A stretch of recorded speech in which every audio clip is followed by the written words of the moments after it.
When you're joining a company as the first QA engineer, QA automation engineer, or an SDET, you'll have a lot of responsibilities on your shoulders, especially on establishing all of the quality-related processes and tools. And as I do that a lot for all of our graduates, pretty much on a monthly basis, I decided to record a video for you with a detailed plan for about 6 months with some of the best practices and how would I do that today with my more than a decade worth of experience in the world of quality. But before we get started, let me quickly introduce myself in case you're new here, so you would know why should you trust this guy. My name is Sergey Kromchenko, and I'm a software QA engineer, lead manager, and a senior engineering manager of SDET in the past, but these days I'm helping people like you to become a QA engineer from scratch or to improve your existing skills. Now, if you are excited about this video, make sure to smash this big fat thumb up button below, subscribe to our channel, and also follow these links to our Instagram and Telegram communities, as we do share quite a lot more than here. Now, let's get started.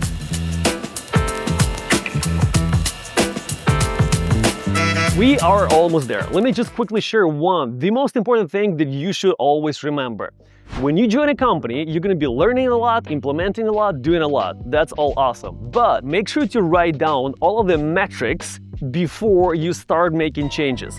So in the future, you could come up on a stage and say, hey, my name is Sergey, I've been working with you guys for the last half a year, and so far we have improved or we have cut down the manual testing time by 80% by implementing test automation frameworks for UI and API, etc., etc., etc. So make sure to write down how long does it take for the release to happen, how many bugs on average you find or people find before you start implementing or improving processes on average per week.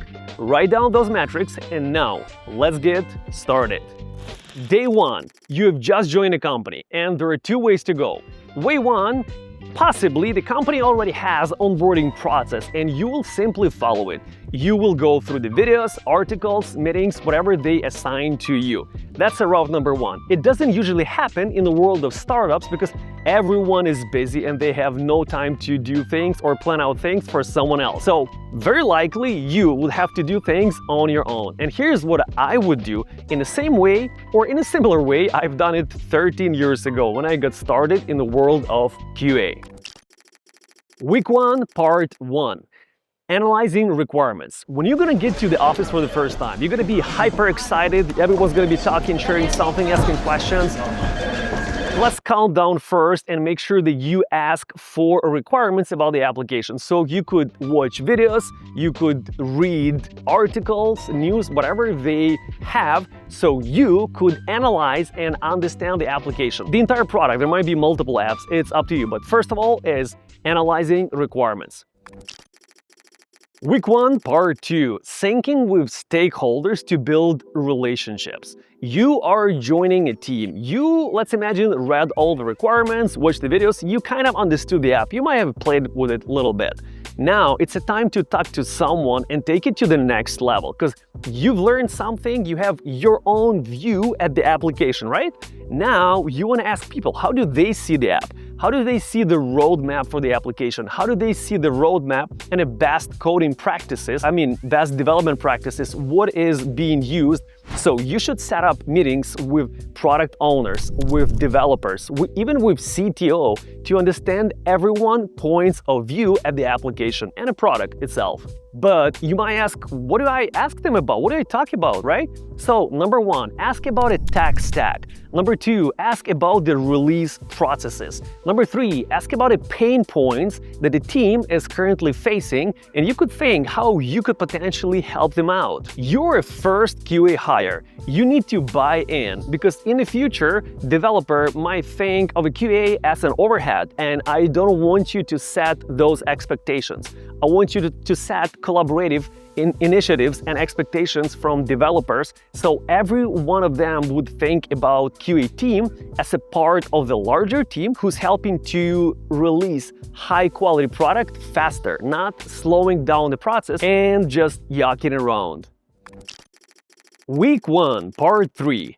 Assess the current state, which means look into how are things going. You've learned things, you have talked to people, now let's actually review the processes. Take a look at Jira or whatever project management system they use. Understand the flow of the tickets or bug lifecycle. Pretty much look into project management system and see the columns. Is it classic to do in progress in QA done? Or do they have many more? As it's a startup, they might have literally instead of 4, they might have 6 or 7. It all depends on a company. Look into release process, not yet test things if you don't have capacity and understanding of it, but see how developers do that, because this will give you the biggest return on investment. As this is my favorite part, because you can literally spot gaps and highlight quick wins. All right, this is already a lot for week 1. So let's sum it up and see that if you will do all of these things, you will establish context of where QA fits in the team and within all the processes that currently exist. Pinpoint gaps and highlight quick wins, such as there is no automation process at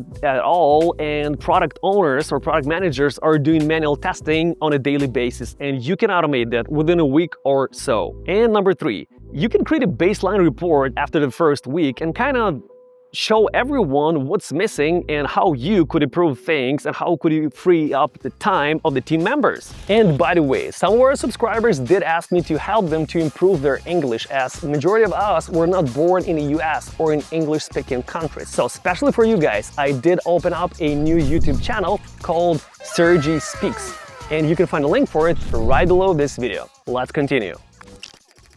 Week 2 to 4. Now, let's start establishing basic QA processes. And I'm going to emphasize one more time, basic QA processes. You don't want to overwhelm the team, because I've seen people joining a team and wanting to be bossy right away. Hey, we're going to change this and do that and that and that. And everyone will be like, yo, I don't like that person anymore. Or I don't already like that person. So make sure not to make people hate you right away and do things slowly in a nice way. That's how our brain works. We don't like fast changes. We like things being slowly implemented in a very nice and polite way. And how you do that? Well, number 1, you're pretty much setting up processes that never existed before or flows. And for example, you can set up test case management system and write a couple of test cases for the main functionality of the website, and that will allow you to cover some of the basics during the regression testing. And you can tell team about it and even create a Confluence page where you will write it down and share that document with the team. Then you can start with the manual testing to immediately show value of the newly created QA team, which exists of you only. And my favorite place to start manual testing is the release process, as I mentioned, because you went through documentation, you had a lot of meetings, you somewhat even made some basic report. Now you're getting your hands dirty and jumping into release process, where you will see everything naked. And by that, I mean who is who and what is what. For example, do environments make sense? Do we have a QA environment, or is it going straight from dev to production and you test on dev, or is a lot of mess? No, there should be QA environment at least, or multiple environments, and you should see that and understand if we actually need that. Make sure to ask questions. Why do we need this environment? Can we get another environment for this, that, and that?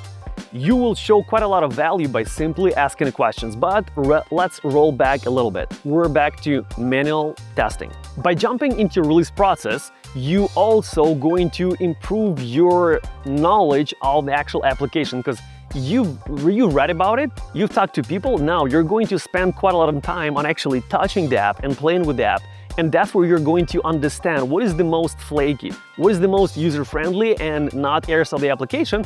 And based on that, you can make even more significant impact. Also, during this time, I would introduce initial tooling, by which I mean, if there is some API testing happening and if the team doesn't have a standard, some people using Insomnia, some people using Postman, some people using curl, Swagger, whatever. You can set up a standard, at least for a QA team, and you can slowly push it to development team as well, such as the best practices usually is to use Postman as it's the world's most popular API client in the world. But there are different ones because Postman is offering more features, but it also has a paid version now. And if you don't want to pay, you might consider Insomnia. That will be up to you. If you have any questions, you can ask right below this video, but let's continue into the automation testing. And if you're getting into automation, pretty much the standard of these days is Playwright for both API and UI testing as well, as it's the fastest one and the most reliable one in the world. And some of you guys might be coming from different countries where you have different cultures and where a lot of people need to ask for permissions, or maybe on your own, you're not that person, you're not that confident to do things on your own and set up tools on your own. So here's the thing. You can either ask your team for permission to use this or that tool, or you can ask your manager, whoever that is, or you can implement it, show it, and then say, I think that this tool will be the best because this, and that reason, and here's how I've implemented it already. By that, you're highly increasing your chances of being able of getting approval from your team for that tool, because you already chose it, you already implemented it, and you're already showing them result. Hey, it's right here. Do you like it or not? And by setting up right tools, you're showing that you are proficient in terms of tech stack, automation, etc. And you could potentially be a future QA automation lead and a manager. And by the way, guys, if you have not learned all of those tools or wordings yet, we're running a QA automation courses for people who want to switch from manual to automation engineering, and for those who want to become QA from scratch. And if you are interested in that, I'm going to leave a link right below this video where you will be able to schedule one-on-one call with me to ask about potential growth in your career. Now, let's get to medium-term actions from month 1 to month 3, approximately. And let's be honest, this is my favorite. You're getting into automation. So number 1, select the tools you're going to be using for automation as we've just talked about. And I would probably stick to either Playwright or Cypress because those are the fastest and most reliable and the most trendy ones. And Playwright is honestly winning this game for now. You also need to choose which language you're going to be using. And you have a variety of choices in this world, such as JS or TS, Python, Java, etc.